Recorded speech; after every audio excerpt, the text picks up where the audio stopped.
It's Thursday, November 18th, 2010. I'm Kevin McShann, and this is the McShann Sports Beat Report.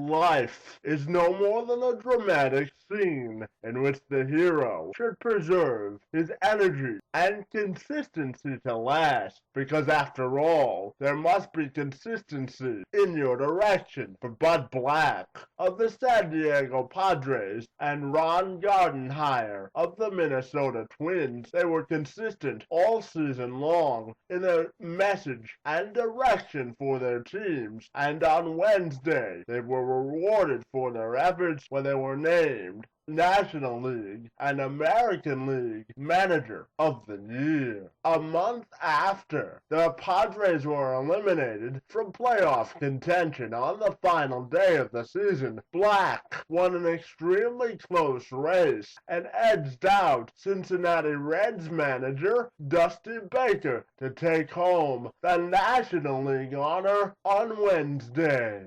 Gardenhire was the obvious choice in the American League after finishing in second place 5 times for the award. He led the Twins to a record of 94-68 and their 6th American League Central title in 9 years. ESPN's baseball insider Tim Kurchin provides some insight on why Gardenhire and Black were selected to take home the honors. Managers generally love to argue, but there can be no major argument about the AL and NL Managers of the Year for 2010. The Twins' Ron Gardenhire won in part because he lost his star closer, Joe Nathan, the season in spring training, and then in mid-July he lost an MVP candidate, Justin Morneau, for the rest of the year, and yet the Twins still won the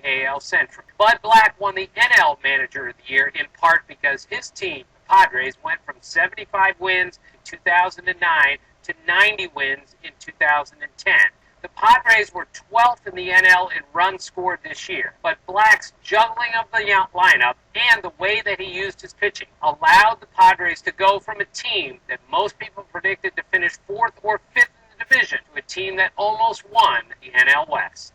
Black was selected to receive the honor after he led the Padres to a 15-game improvement from a season ago, despite having the second lowest payroll in all of the majors. San Diego finished with a record of 90-72 and led the National League West for the majority of the season before a late 10-game slide, and they eventually relinquished the division lead to the San Francisco Giants, who went on to win the 2010 World Series. Black received 16 first-place votes from the Baseball Writers Association of America. He also received 104 points, while Baker received 13 first-place votes and garnered 103 points. Bruce Bochy of the World Series champion Giants, the retiring Bobby Cox of Atlanta, and Charlie Manuel of the Philadelphia Phillies received the other first-place votes. This is the third time the NL Manager of the Year award has been decided by a single point.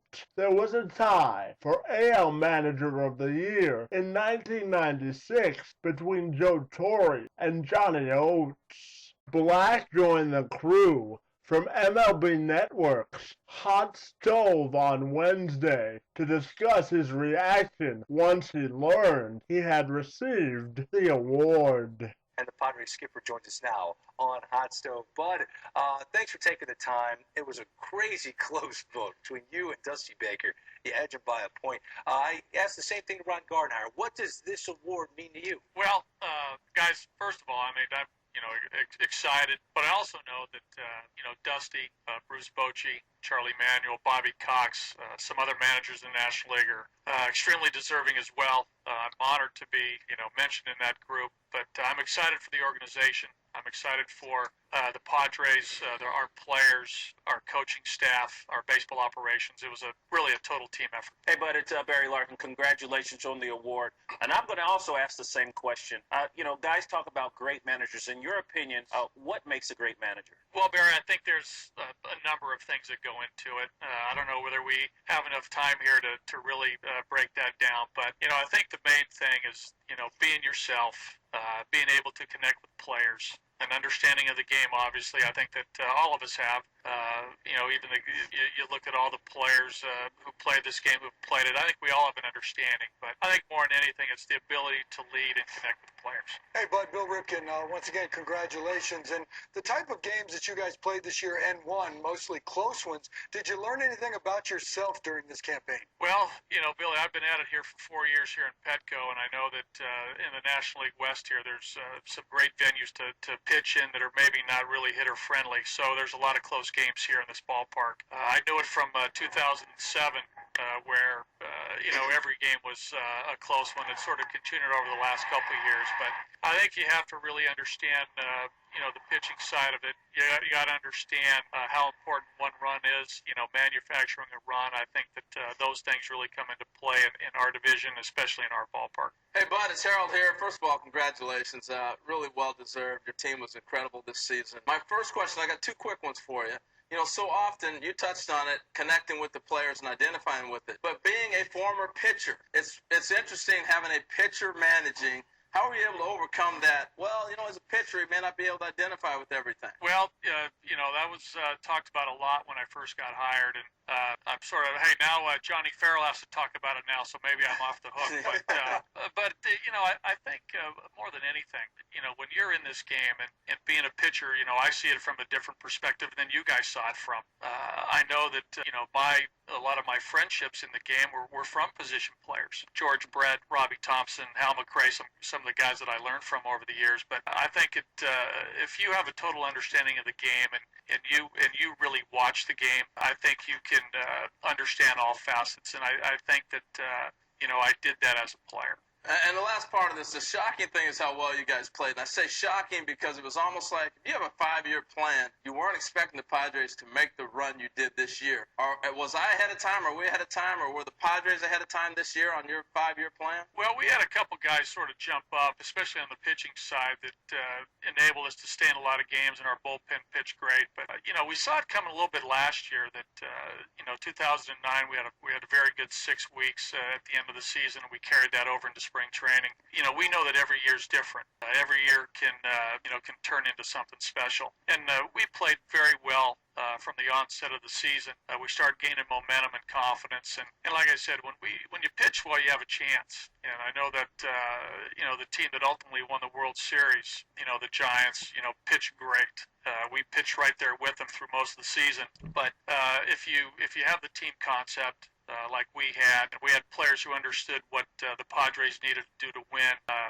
Guys who were on board and committed to doing what we needed to do as a group. Good things will happen. And with that, it happened before us. Our guys started believing in it, and it ended up being a successful year. Gardenhire becomes the first manager in baseball history to record 6 division titles in his first 9 seasons, despite another first-round playoff loss at the hands of the New York Yankees. 2010 was the fourth time in 8 years that the Twins have fallen victim to the Bronx Bombers.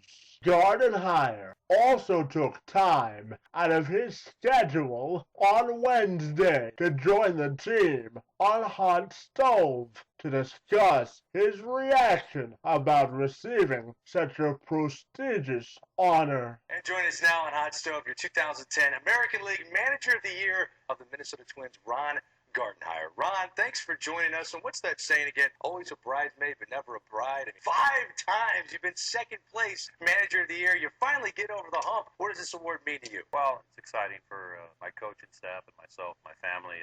This organization, it's a saying that our organization has done pretty good and had another good year, and I'm excited about that. And have your name out there with all the other, managers in this league, and saying that you've done a pretty good job. That's what it's all about. Skip, it's Barry Larkin. Congratulations. Jim told me he paid you a great compliment. He's played for 7 managers and said you're one of the best, if not the best. And he talked about your managerial style. What makes a great manager, and what is your managerial style? Well, you know what? I think you have to be able to adjust to your ball club, whether it's a speed team or a power team. And I think more than anything else for me, it's remembering what it was like and how hard it was to be a player. I watch them out there playing. We see mistakes, and I've been there. I've done it out on the field probably more than most of those guys, and obviously more than that's why I was managing at age 28. So, but you know what? It's about remembering what it was like to be a player out on the field, and I think that helps me probably more than anything. Hey, Gardy, Bill Ripken here. Congrats. And you know what? I know you well enough to understand that you already mentioned your organization. I want to give you time now to talk about your team, including the minor league system that you guys have in place, because even when people are out of that lineup, you guys got guys continually coming up to the big league level and perform well for you. Well, you know what, we believe in development, and I think a lot of organizations, if not, are going that way, and we are really proud of our scouting staff, our minor league staff. They get it done. They get out on the field, and it's got to be a philosophy that everybody is kind of working towards the same goal. And I think this organization has done really well at that. And you know what? We're able to fill holes. Danny Valencia came up and filled a huge hole for us. Morneau went down. Michael Kadire was able to move into first base, and it's not easy to fill the shoes of players like that. So we're lucky. I mean, this organization, good people. The Polads are fantastic owners. They're great people. They love the game. They love our team. And you know what? It all works for us. Hey, Gardy, it's Harold here. First of all, congratulations for also a tremendous job by you. My question for you is, you go out of the Metrodome into Target Field, and obviously AstroTurf, the baggy, everything else, everything's going to be different. Did it affect your managing style at all? Well, you know what? We had to get used to it. We had to get used to playing outside, and you kind of have to get a feel for the way the ballpark's playing, how the ball flies, and we made adjustments as it went along. And I'm talking about, we really didn't have a lot of speed this year, so I'm used to running around the bases a little bit more and doing a few more things offensively, and we had to sit back and kind of watch them swing. So that was a big adjustment for me as a manager, but you know what? I think just like anything else, you make adjustments as you go along during the course of the season. Obviously, the weather was a little different outside, and we had a good summer as far as weather goes, but it was different, and the ball didn't carry as well, so we had to make a few adjustments. Both Bud Black and Ron Gardenhire are well deserving of this award. They come from similar circumstances and have to deal with some of the same situations: a reduced payroll and a lack of resources to attract big-name free agents, just to name a few. Nevertheless, they always find a way to consistently get their teams in the win column. For Gardenhire specifically, this honor is well overdue. He's provided the Twins with a consistent, steady, and winning hand for nearly a decade now, and it was nice to see the baseball writers finally acknowledge his individual accomplishments in the Twin Cities. As for Black, the rebuilding process in San Diego has been expedited exponentially, and the job he did to guide that team to 90 wins should be commended. So all in all, the baseball writers got this one right, and my friends, that's a job well done. Kevin McShann, Sports Beats, reports.